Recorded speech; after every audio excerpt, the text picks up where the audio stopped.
Welcome, guys, to another episode on the Young Team. Join us today for episode 23, where form has been, well, quite honestly, shite. Really poor run of form, suspensions, injuries, and unfortunately just a lack of goals since you last joined us for that poor game against Ayr. You can see there, 5 times we have failed to score a goal. Started off with a trip to Hearts, a decent point. I did so say those games were going to be difficult. So a 0-0 there wasn't horrible. It was a good point. Celtic at home, it looks a bit more respectable, the fact we got a goal. It was a 2-1 defeat, but realistically, Celtic were all over us. Callum McGregor scoring twice, including one in the first 60 seconds for late Curtis Main consolation. The trip to Ibrox, now this was a proper boot in the balls. They were down to 10 men due to an injury. Holding on, actually kind of went for it a wee bit in the last couple of minutes with extra man advantage. 90 plus 4 minutes, Tom Aldred fills his man, honestly 30 yards out for goal, and it's an absolute screamer from Marcus Brown, of course, our former loanee, and it rifled into the top corner, giving the Ibrox side all 3 points. Disappointing again against Inverness. We were playing free up front, we were really going for it, but unfortunately just could not get the breakthrough, and a disappointing 0-0. A bit better against Dundee, a 2-1 win. Took the lead through Davy Turnbull, a nice long-range drive. Adam Hamill with a rebound, if George Long could catch something. And thankfully Tom Aldred did give us the winner with a headed goal from a set piece. The last 2 games, trash. Tried to break down St Mirren. Couldn't. You can see there Curtis Main with 6.2 kind of sums up our performance. Alan Campbell taking an injury, which was not good. A free kick from Victor Pastrana, who we documented in a previous game, and then Danny Mullen, insult to injury, making it 2-0 to the Paisley side. And then Hibs, just again, 1-0 up through Harry Chapman, a very talented Hibs side, with 3 of our central midfielders all in yellow cards. Cadden gets booked, again, leading to a red card, leaving us in the lurch at 10 men for a Mark Milligan penalty right on the stroke of half time. So already top 6 looks pretty much out of reach. 16 points we're at, 26 is where Hearts are, so we need to try and make a 10-point swing, which is doable, but we kind of need some form to do that, which we don't really have. We do have that little cushion over Dundee and Inverness, but they both expect the top 6, so the pressure's on me to try and get up there. They were a bit unhappy at the Hibernian game. Thankfully, I said poor refereeing because of the red card to Chris Cadden. We've got to start picking up results now, or it could be curtains, and this last of our trophy of Motherwell certainly won't be the case, so that's a bit of a worry. But I'm optimistic. I think the worry is I'm just really relying on cashing in on one of our talents. As you can see there, Turnbull's up at 4.2 million, 3 million valuations for Cadden and Campbell. It's like, can just one team put a bid in and let one of them go? So then we can strengthen the whole team. Cadden's wanted by Hibs, who probably won't pay that money. But Campbell wanted by Celtic is an interesting one because Celtic could pull the trigger on a big deal, which could then leave the squad fully strengthened. So you can see the team's already sorted and picked. We've got a few people struggling with fitness because there's a lot of games in the December period. Richard Tate's just back from a long-term injury. Charles Dunn's been kind of in and out of the team. You can see from the last 5 games for him, only really Tom Aldred's been good. Even the likes of Anthony McDonald's been struggling. Ryan Hardy's just back from injury, hence he's got a fitness issue. A few folk on the bench there. 85% fitness, 85. It's just not been a consistent team selection, which has been a bit annoying, but no point in making excuses, we'll keep trying. Ryan Cassidy was so close to his first goal, but it was disallowed. So hopefully we can get him to score 1, because he turns out to be an absolute baller in this game. So hopefully all he needs is that first goal and he can get going. So we'll see what happens. As I say, we're missing Gillespie, who's just coming back from that broken leg, Chris Cadden and Alan Campbell. So it's going to be very interesting to see how we go. It's a more attacking 4-5-1 for this one. We're going to go counter, kind of cautious, but basically here we're looking to give Brewster a lot of space here, and hopefully McDonald peels into here. With hopefully some through balls there. We'll just see what happens. It's going to be very difficult, but we've seen it before in saves. You just need that one result and then it all starts to kick on and before you know it, you're in business. It's a hell of a beard on that Brocky, by the way. What a beard. And then I've got Joe Chalmers at left back, also with a very impressive beard. So we'll say to the guys, it's time to put an end to this run. It's not been good enough. This has got to be the day you step forward and hopefully we can take 3 points. Because before we know it, it's another run against the likes of Rangers, Celtic and Hearts, and then you're looking at another 3 matches you can pretty much write off. So the quicker we get the points on the board, the better. But here's Mackay Steven, he's got away for his man. Now he's put in Redan, and it's a good save there from George Long. Of course, one thing we do want to do is try and bring in a more rounded centre back as Brocky outjumps his man. Aberdeen take lead already, Jeremy Brocky. But yeah, I'm not really happy with the Hartley-Aldred partnership. I do want a bit of pace in there, but a bit of quality, which is why Charles Dunn's been stuck at left back rather than come in to play central defence. It might even be a tactical reshuffle, and I might need to try and go 3-5-2 or just try something a wee bit different, and maybe even try and go a bit more direct rather than the usual gegenpress I've been doing. See, I think because it was so successful at Leeds, I think it can work anywhere. But Redan's in the back of Hartley again, and that ever so slow centre-back partnership is really, really struggling here. We might even get to the stage where Lonsdale comes on and we end up putting Charles Dunn to centre-half. Here's Turnbull with the free kick, ball in, straight into the arms of Joe Lewis. It's a lot of time we're actually hoping that Davy can kind of carry the team forward. Something of real life.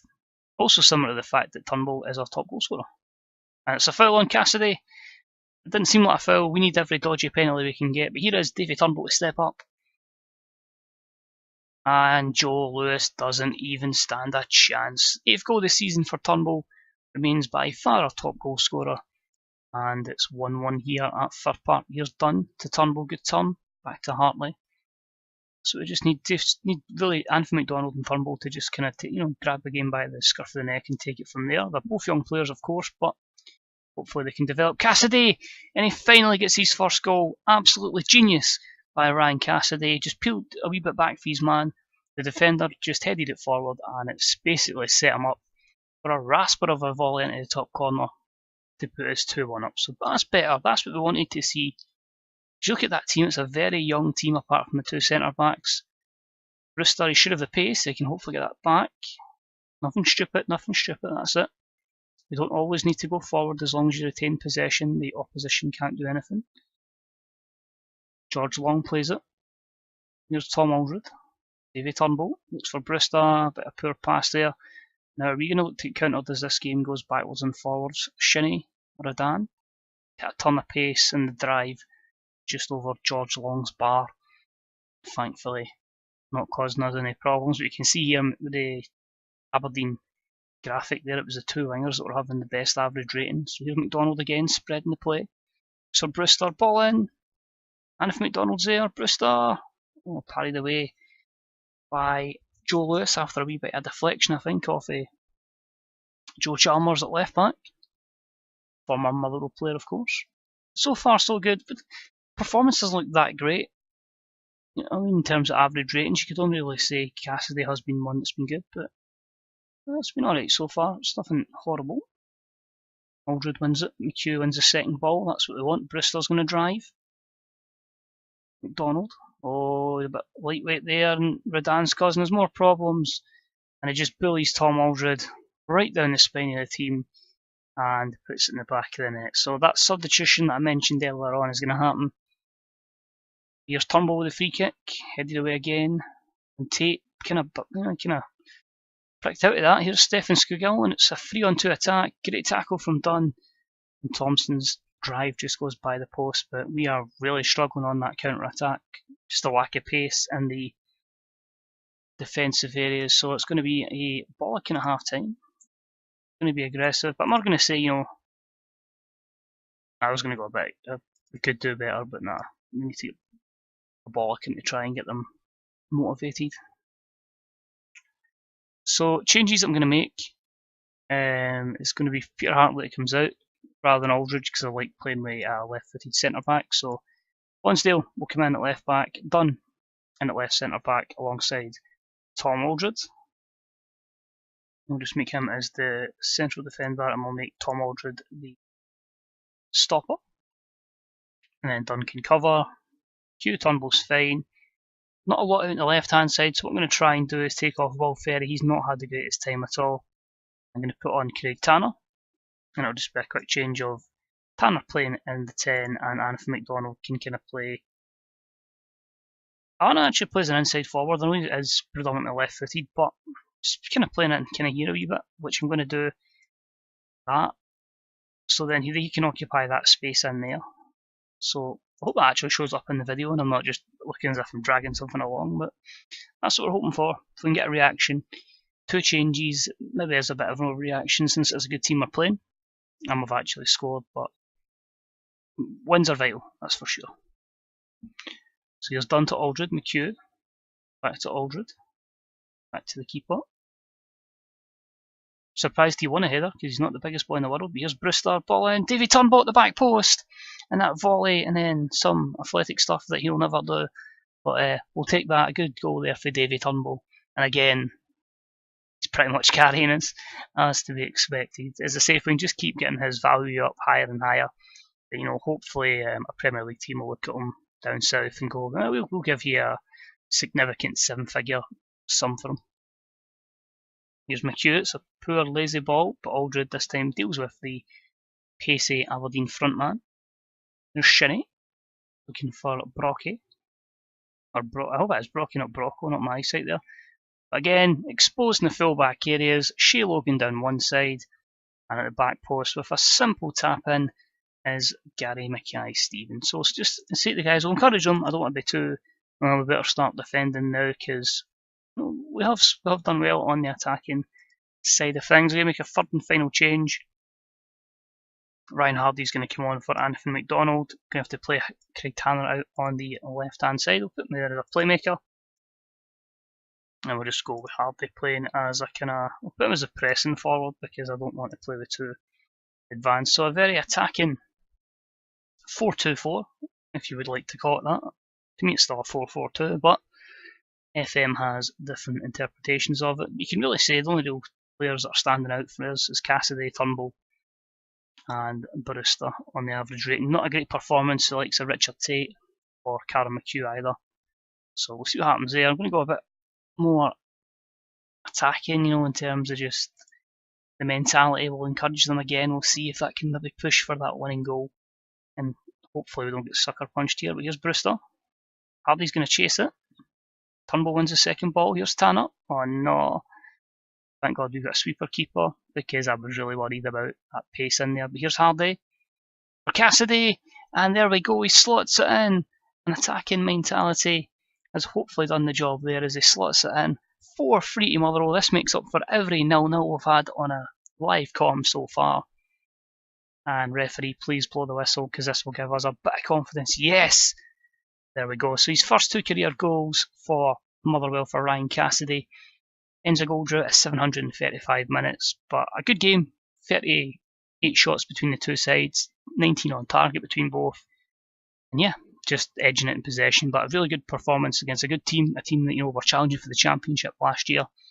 And the fact we've been able to take them to that is pretty good. And it puts us in the fight there with Kilmarnock, St Johnstone and Ayr.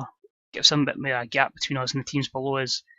But now it's up to us to get a couple of wins together. Just maybe we can start to catch the likes of St Mirren, Aberdeen and Hearts and hopefully have a good run at it. And also, because I haven't mentioned it so far, we have been drawn against Hearts in the Scottish Cup 4th round. So again, another Ladbrokes Premiership side in the early top rounds of the Cup. And yeah, we'll just need to see what we can do. But it's a hectic month.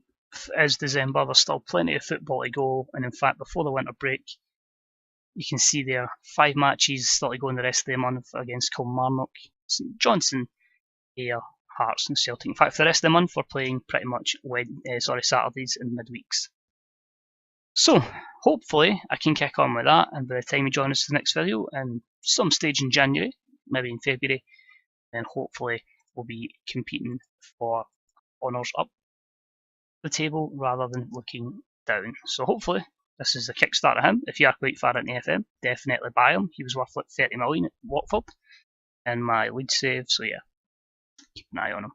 Just watching, much appreciated. I hope you enjoyed it. If you did, drop us a wee thumbs up. Any comments that people appreciated? How is the summer going for you so far? Are you absolutely freaking out because no football's on?